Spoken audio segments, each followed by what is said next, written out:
Opo, ang nag-issue po ng permit is the LGU. So we informed the LGU that it should let the permittee comply kung ano man na terms and conditions can permit para dahil maka-apekto.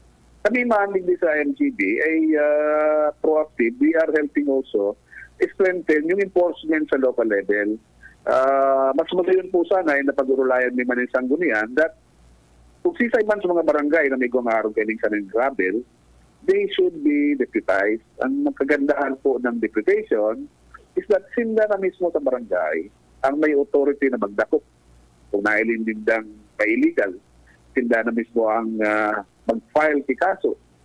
Kung di kaya mag-file ki kaso, kami po ang ma-file ki kaso. Sinda lang kasi sinda gabos na nakakaaram sa barangay. To gather evidence.